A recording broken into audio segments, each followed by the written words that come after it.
உலகத்துல எத்தனை ஆத்தா இருந்தாலும் சரி, மொத்த ஆத்தாவுக்கும் ஒரே ஆத்தா எங்க மங்காத்தாங்க.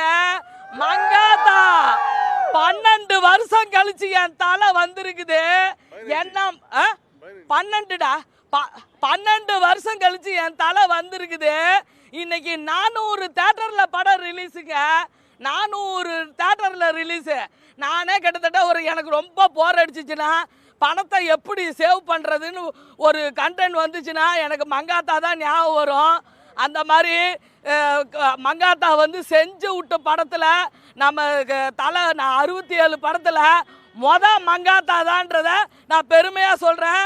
மங்காத்தா மங்காத்தா உங்காத்தா இல்லடா எங்காத்தா இல்ல மங்காத்தா. அது திரும்ப திரும்ப நீங்க பாக்குற சீன் என்ன சீன்? அந்த 500 கோடி அடிக்கிறதுக்கு பிளான் போடுவாங்கல்ல, அதுல கார்ல போற சீன் தான் எனக்கு ரொம்ப பிடிக்கும். கண்டிப்பா இன்னைக்கு படத்தை மாத்திவிட்டாங்க, அது மட்டும் தான் குறை. ஏன்னா செல்லாத படத்தை வச்சுட்டு உக்காந்துருக்கிற மாதிரி யாருக்கு என்ன தெரியும்? பணத்தை கெட்டவன்ட்ட இருந்து ஒரு நல்லவன் பணத்தை எடுத்தான்னா என்னென்ன பிளான் பண்ணுவாங்க, கண்டெய்னர் மாத்துறதுல இருந்து எல்லாத்தையுமே மொத்தமாக இன்னைக்கு பண்ற அரசியல்வாதி பண்ற அத்தனை அயோக்கியத்தனத்தையும் எங்க தலை 12 வருஷத்துக்கு முன்னாடியே பண்ணி காட்டிட்டாரு.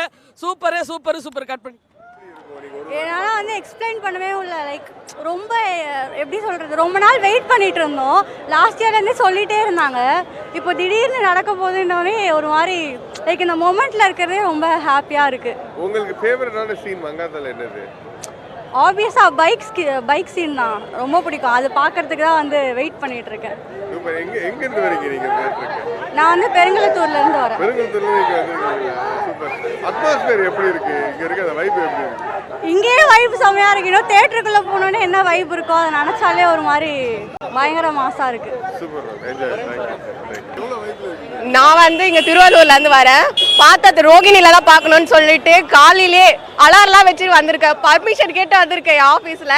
பரவாயில்ல, எல்லாரும் பாருங்க, செம்மையா இருக்கும். இந்த வைப் எப்பயுமே வராது. மங்காத்தா வேற நம்ம படம் பார்ப்போம், செம்மையா இருக்கும், மாசம் இருக்கும். உள்ள போயிட்டு மாஸ் காட்டுறோம். அவர் ஒயிட் கலர் கோட் சூட்ல நடந்து வருவார். செம்ம மாசம் இருக்கும், அவ்வளோதான், பெரியதான். இப்போ உள்ள போயிட்டு யாராவது தியேட்டர்ல உட்காரமோ இல்லையோ, ஆனால் படத்தை தான் பார்க்க போறோம்.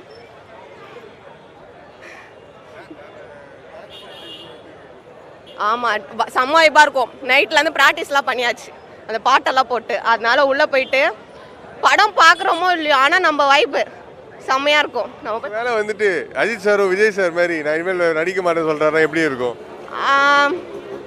அந்த மாதிரி இருந்தால் ரொம்ப கஷ்டமாக இருக்கும். ஏன்னா நம்ம 2 பேரோட ரொம்ப பிடிக்கும். அதனால அப்படி சொன்னால் நம்மளுக்கு படமே, இப்போ படம் பிடிச்சது காரணமே அவங்க 2 பேர் தான். நம்ம ஒருத்தவங்க படம் பார்க்குறோன்னா அவங்க 2 பேர் பிடிச்சனால படம்னா எனக்கு ரொம்ப பிடிக்கும். அதனால அவங்களே இல்லைன்னா அது எப்படி, அது ஏற்றுக்கவே முடியாது.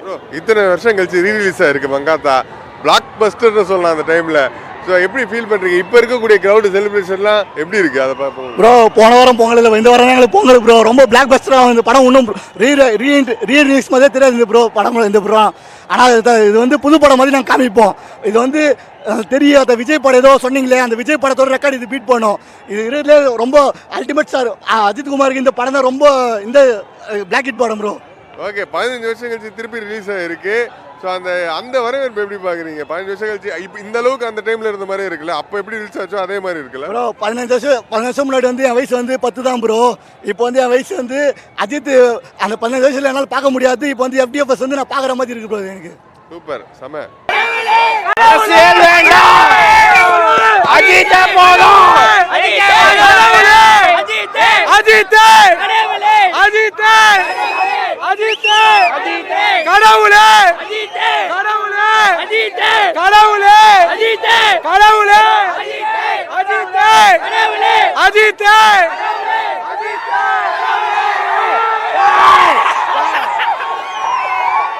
எக்ஸ்பெக்டேஷன் எனக்கு ரொம்பவே இருக்குது. இந்த வைப்பெல்லாம் பார்க்குறப்ப நான் 5th or 6th நினைக்கிறேன். அந்த டைமில் ஃபேமிலியோடு போனது.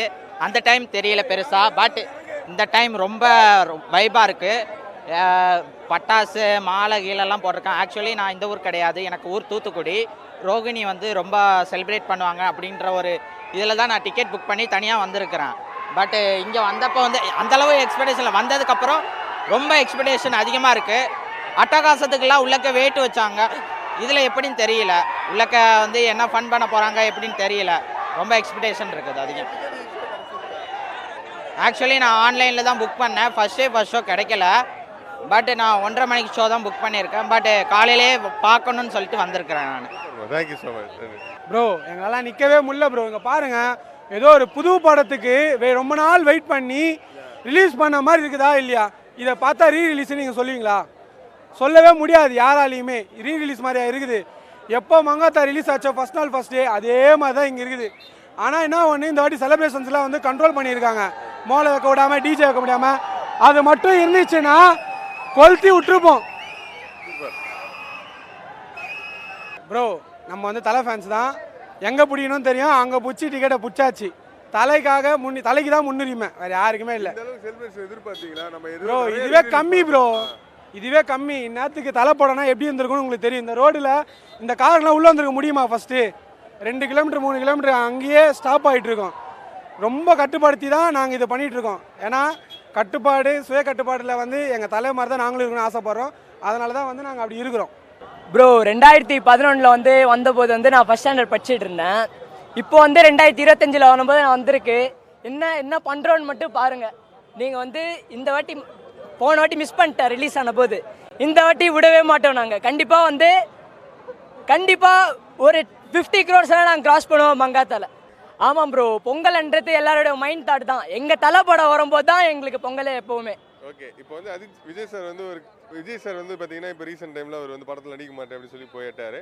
ஸோ அதே மாதிரி அஜித் சார் பண்ணாருன்னா ஒரு ரசிகராக நீங்கள் எவ்வளோ ஃபீல் பண்ணுவீங்க ப்ரோ? அஜித் வந்து எப்படின்னா, நாங்கள் ஃபஸ்ட்டு வந்து அவர் சொல்கிறது வந்து உங்கள் கெரியரை நீங்கள் பாருங்கள். உங்கள் கெரியரை பார்த்துட்டு வந்து அப்புறமா மிச்ச நேரம் இருந்தால் என் படத்தை பாருங்கள் அப்படின்னு சொல்லியிருக்காரு.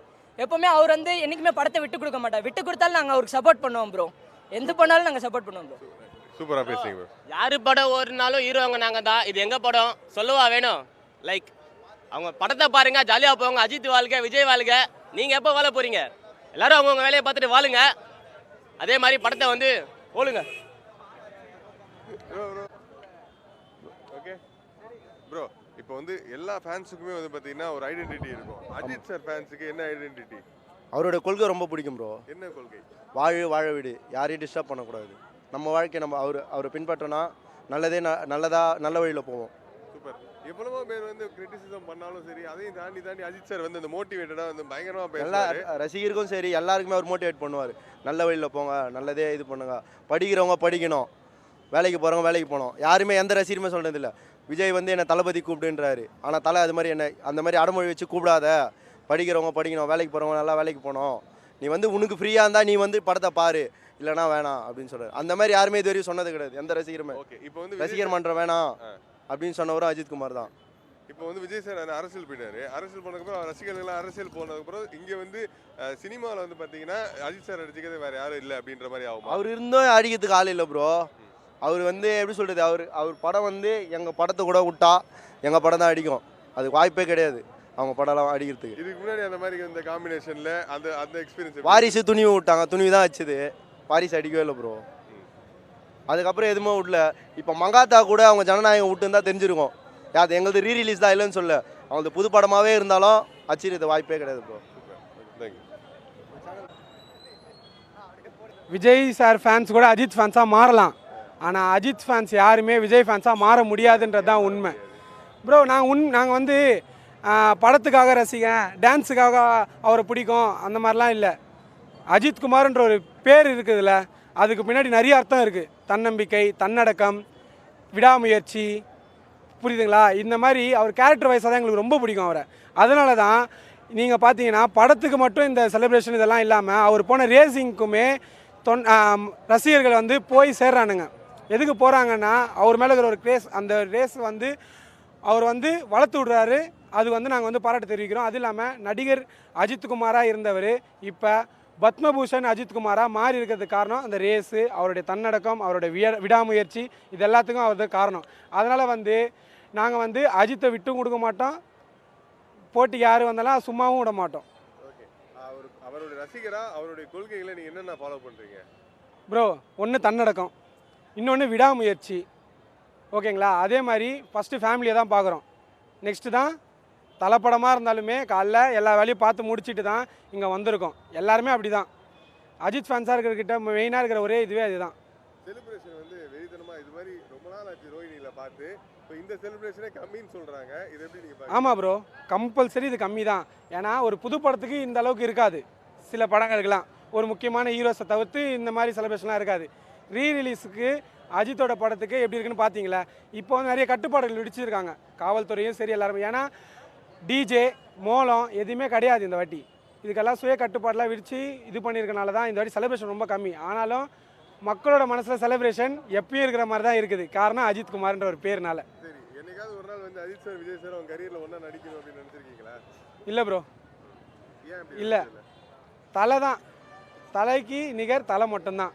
வேறு யார் கூட நடித்தாலும் அது ஒரு படமாக போவோங்க, அணி நிகராக இருக்கிறதுக்கு வாய்ப்பு இல்லைன்னு நான் சொல்கிறேன். சூப்பர். Thank you bro. இப்போ வந்துட்டு 15 வருஷம் கழிச்சு எங்களுக்கு திருவிழா ப்ரோ. இப்போ தான் பொங்கலுக்கு அப்புறம் இதுதான் ப்ரோ. பொங்கல்னா பொங்கல் 23ஆம் எங்களுக்கு பொங்கல் பிளாஸ்ட் ஆகிடும் ப்ரோ. ஜனநாயகனும் சரி பராசரி சரி அதில் பொங்கல் இல்லை ப்ரோ. இதான் ப்ரோ பொங்கல். எந்த படத்துல இருந்து அஜித் சார் பண்ணா நீ? நான் வந்துட்டு எந்த படம்னா இது ப்ரோ, எந்த படம்னே தெரியல ப்ரோ. ஆனால் அஜித் ஃபேன் ப்ரோ. எங்கள் அப்பா அதில் எங்கள் அப்பா நான் அஜித் ஃபேன் ஆனால் ப்ரோ. மற்ற ஹீரோ கிட்ட இல்லாதது அஜித் சார்ட்ட என்ன இருக்கு அதிகமா?